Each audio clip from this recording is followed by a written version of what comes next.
ने तो प्रतिज्ञा ही कर ली है कि जब तक वे अपने भगवान को भोग न लगा लें, वे दोनों भोजन ग्रहण नहीं करेंगी। हाँ स्वामी, आज पूरा एक दिन बीत चुका है। उन्होंने अन्न जल त्याग दिया है। आप कुछ कीजिए स्वामी, अन्यथा उनका जीवन संकट में पड़ जाएगा। पड़ता है तो पड़ जाए, किंतु मेरा भाई अब उनके इस हट के सामने नहीं झुकेगा। किंतु ननद जी, ये मत भूलो भाभी कि आज उन्हीं के कारण हमारा मान सम्मान दांव पर लगा है। हमारे भाई के दिए हुए वचन का प्रश्न सामने खड़ा है। हम अपने जीते जी इसे भंग ना होने देंगे।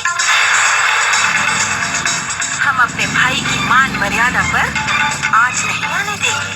तो क्या उनकी जान से ज्यादा आपके वचन की कीमत है? हाँ है, क्योंकि हम राजघराने के लोग हैं और हमारे राज परिवार की ये परंपरा रही है कि हम अपने वचन के लिए मर जाते हैं पर उसे टूटने नहीं देते।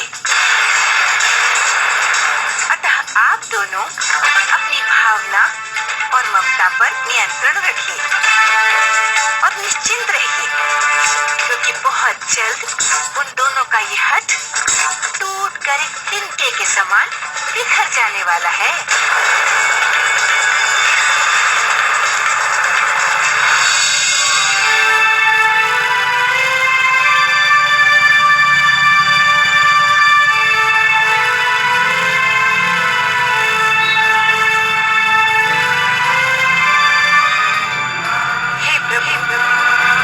आज हमारी भारी और साधना दांव पर लगी है। अब आगे ही हाथों में हमारे भाने की लाज है। हे प्रभु, यदि हमारी निष्पाप है तो आपको ये भोग लेने के लिए स्वयं ही आना होगा, अन्यथा हम अपने प्राण को त्याग देंगे।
गोपाल गोपाल भजो रे। गोविंद गोविंद भजो रे, गोपाल गोपाल भजो रे। गोविंद गोविंद भजो रे, गोपाल गोपाल भजो रे। राधे गोपाल भजो राधे गोपाल भजो राधे गोपाल, कृष्ण गोपाल भजो कृष्ण गोपाल, कृष्ण गोपाल भजो कृष्ण गोपाल। गोविंद गोविंद भजो रे, आंखें खोलो जया ललिता। भजो रे। गोविंद गोविंद भजो रे, गोपाल गोपाल भजो रे। अरे प्रभु, आप आ गए प्रभु। धन्य है आप, हमारी भक्ति सफल हो गई प्रभु। भक्त की लाज बचाना तो हमारा परम कर्तव्य है। तो फिर हम अपना कर्तव्य कैसे भूल सकते थे? फिर चाहे हमारी भक्ति पर कोई लाख पहरे क्यों न लगा दे, परंतु कोई भी पहरा, कोई भी बाधा हमारे भक्त के भक्ति की राह को नहीं रोक सकती। तुम दोनों की भक्ति निष्पाप और निस्वार्थ है, इसीलिए तो हम स्वयं ही चलकर तुम्हारे पास आए हैं।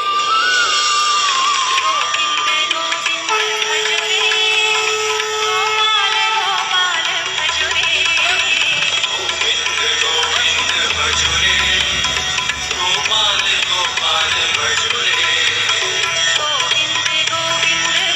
रे, गोपाल गोपाल भजो रे। ये मेरे लिए है। गोविंद भजो रे, हमें बहुत भूख लगी है, गोपाल भजो रे। शीघ्रता से हमें भोजन कराओ। राधे गोपाल भजो राधे गोपाल, कृष्ण गोपाल भजो कृष्ण गोपाल, कृष्ण गोपाल भजो कृष्ण गोपाल। गोविंद गोविंद भजो रे, गोपाल गोपाल भजो रे। गोविंद गोविंद पतित पावन कृष्ण मुरारी, पतित पावन कृष्ण मुरारी।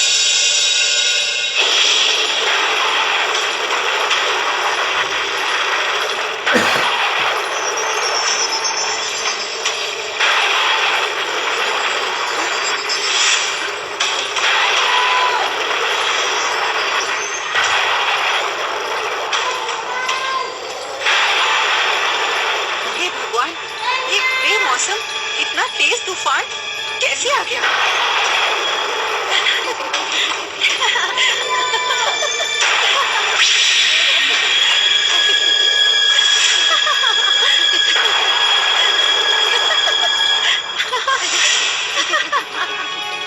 आप तो जानते हैं कि हम आपसे कितना प्रेम करते हैं, फिर आप ही बताइए कि हम विवाह के बंधन में कैसे बंध सकते हैं।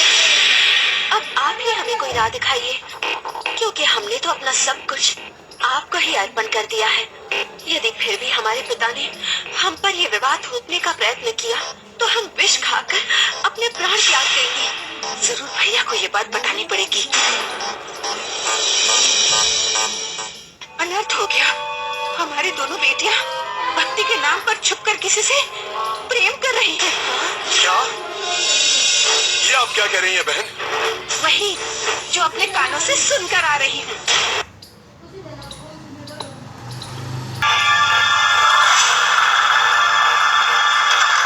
अरे ननद जी, आप क्या बात है? आप इतनी घबराई हुई से क्यों हैं? अनर्थ हो गया, हमारी दोनों बेटियां भक्ति के नाम पर छुपकर किसी से प्रेम कर रही हैं। क्या? ये आप क्या कह रही हैं बहन? वही जो अपने कानों से सुनकर आ रही हूँ। विश्वास नहीं होता तो चलकर उनके कक्ष में देख लीजिए। इस वक्त वो दोनों उसी के साथ हैं। यदि ये बात आज सत्य साबित हुई, तो हम अपने हाथों से अपनी दोनों पुत्रियों की गर्दन अलग कर देंगे। चलिए।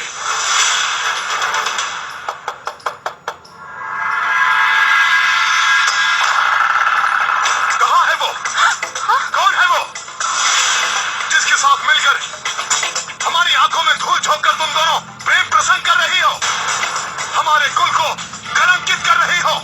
बताओ। पिताजी, आप हम पर कैसा आरोप लगा रहे हैं? हमने ऐसा कोई कार्य नहीं किया है जिससे हमारे कुल की बदनामी हो। झूठ बोल रही है ये। मैंने अभी अभी खुद अपने कानों से तुम दोनों को प्रेम वार्तालाप करते सुना है। अब तुम हमको मूर्ख नहीं बना सकती। बताओ, कौन था वो? सकल जगत के स्वामी हमारे आराध्य श्री हरि थे। झूठ! झूठ की भी एक सीमा होती है। हम आखिरी बार पूछ रहे हैं, सच सच बताओ, कौन था वो जिसके साथ मिलकर तुम हमारी मान मर्यादा के साथ खिलवाड़ कर रही हो? बता दो।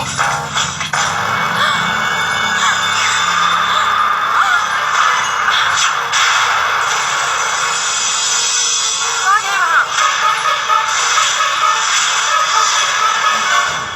मंदिर की मूर्ति और यहाँ कौन लाया इस प्रतिमा को यहाँ? उत्तर दो। कोई नहीं। तो क्या ये स्वयं चलकर यहाँ आई है? आपने सही कहा बुआ जी। आपने तो हमारी भक्ति और पूजा पर प्रतिबंध लगा दिया था, परंतु आप इन्हें कैसे रोक पाती जो सकल जगत के स्वामी हैं? झूठ बोल रही हो तुम। ये क्यों नहीं कहती कि हमारी आंखों में धूल झोंकने के लिए तुम्हारा प्रेमी ही इसे यहाँ लेकर आया है? नहीं बुआ जी, ये सत्य नहीं है। आप हम पर विश्वास कीजिए। ये स्वयं ही यहाँ आए हैं, और इतना ही नहीं, इन्होंने हमारे हाथ से ये भोजन भी ग्रहण किया है। अच्छा, इतना बड़ा चमत्कार! यदि ऐसा ही है तो आज हम सब की उपस्थिति में इन्हें ये दूध पिलाकर दिखाओ।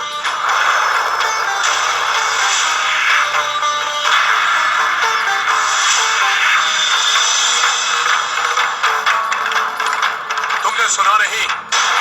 तुम्हारी बुआ ने क्या कहा?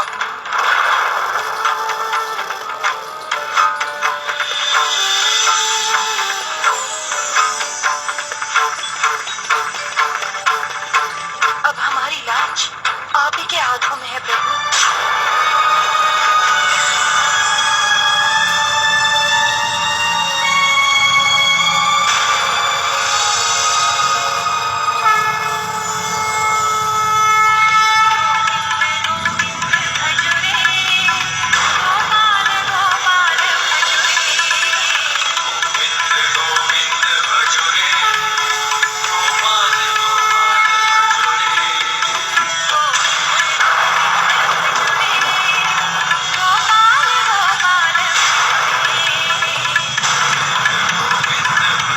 क्या अब भी आपको हमारी भक्ति पर विश्वास नहीं हुआ पिताजी?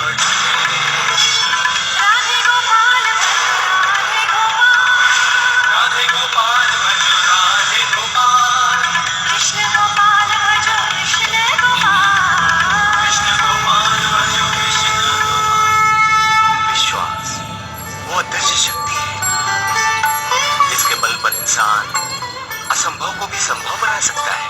अतः इसी विश्वास के सहारे वो रेगिस्तान में भी पानी ढूंढ लाता है, सागर की गहराई से मोती खोज लाता है, और इसी विश्वास के बल पर वो अपने प्रभु की भक्ति करता है। और जब उसकी ये भक्ति चरम सीमा पर पहुंच जाती है, तब वो स्वयं ही भगवान को पा लेता है। परंतु जहां विश्वास है वहां अविश्वास भी है। दोनों के बीच में बहुत ही सूक्ष्म सा अंतर है। अतः जो इस अंतर को समझ पाता है वही ज्ञानी होता है, क्योंकि जो इस विश्वास को नहीं जान पाता वो सदा ज्ञानी ही रहता है, क्योंकि वो इस विश्वास को अंधविश्वास समझने की भूल जो कर बैठता है। वो अज्ञानी ये भूल जाता है जहां रात के अंधेरे में मनुष्य को दिखाई नहीं देता, वहां इस सृष्टि में कुछ ऐसे जीव भी हैं जिन्हें केवल रात के अंधकार में ही दिखाई देता है।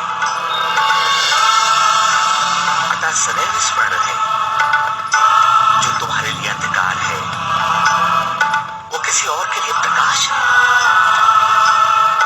और जो तुम्हारे लिए प्रकाश है वो किसी और के लिए अंधकार है। परंतु में सदैव विश्वास की लौ जलती रहती है, उसके मन में सदैव प्रकाश ही प्रकाश है।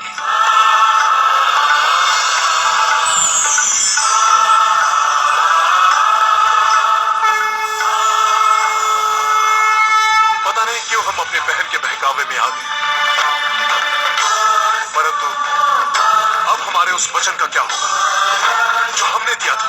स्वामी, ये सब आप प्रभु के ऊपर छोड़।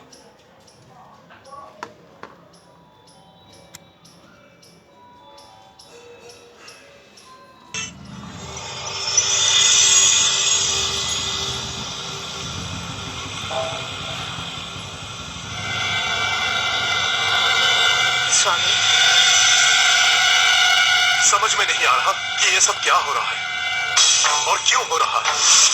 स्वामी, हमें तो लगता है कि ये सब प्रभु की लीला है, तभी तो हमारी आंखों के सामने भी ऐसा चमत्कार हो गया।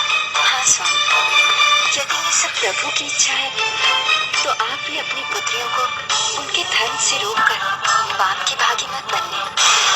हम तो ऐसा ना पहले चाहते थे और ना ही अब। पता नहीं क्यों हम अपने बहन के बहकावे में आ गए, परंतु अब हमारे उस वचन का क्या होगा जो हमने दिया था? स्वामी, ये सब आप प्रभु के ऊपर छोड़ दीजिए। नहीं, केवल प्रभु पर छोड़ देने से ही काम नहीं चलेगा, हमें कुछ न कुछ सोचना होगा। हम कल प्रातः ही अपने मित्र माचा खाचर से इस विषय पर चर्चा करेंगे, कदाचित वही हमें कोई मार्ग सुझाएंगे। समय समय पर प्रभु अपने भक्तों की परीक्षा लेते हैं, परंतु कभी कभी जब कोई अन्य अपने भक्तों की परीक्षा लेने लगते हैं, तब प्रभु स्वयं ही प्रकट होकर उनके अस्तित्व का आभास कराते हैं और अपने भक्तों की लाज बचाते हैं। ऐसा तभी होता है जब कोई अज्ञानी प्रभु के अस्तित्व पर प्रश्न चिन्ह लगाता है। वो ये भूल जाते हैं कि ईश्वर एक सत्य है जो हर परीक्षाओं से परे है। अज्ञानता का अंधकार उनकी छवि को नहीं ढक सकता, उसके प्रकाश को कभी नहीं भेज सकता, अतः उसे मिथ्या समझने की भूल न करे, सत्य समझकर उसका मान करे। और जब ऐसा होगा तब तुम्हारे सारे कष्ट, तुम्हारी सारी पीड़ाएं स्वयं ही दूर हो जाएंगी। बोलो श्री सहजानंद महाराज की जय। बोलो श्री सहजानंद महाराज की जय।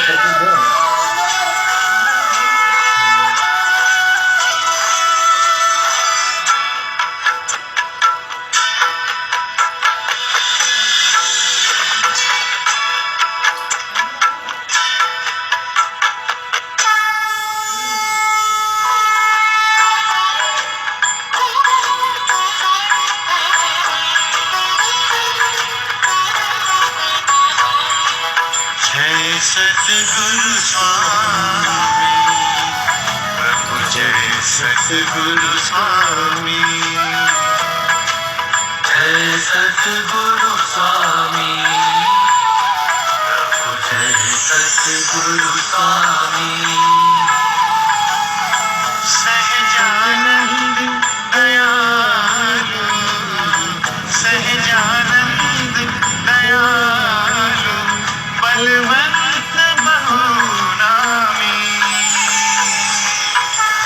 सतगुरु स्वामी, प्रभु जय सतगुरु स्वामी,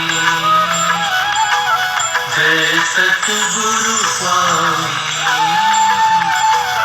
जय सतगुरु स्वामी। सर्वोपरि श्री स्वामीनारायण भगवान के चरणों में मेरा शत शत प्रणाम। माचा खाचर, हम आपकी भक्ति से प्रसन्न हैं।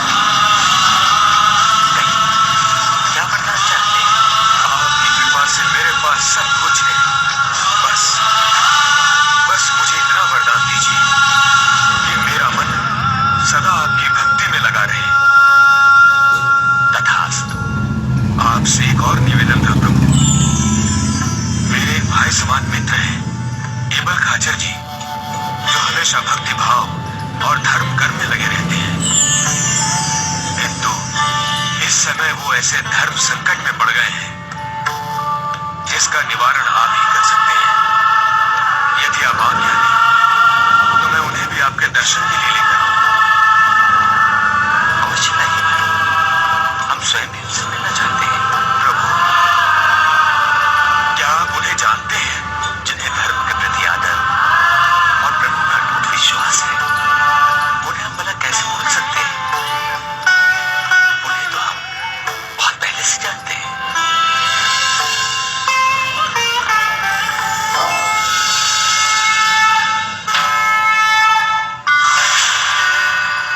पिताजी, ये तो प्रभु के गले का हार है।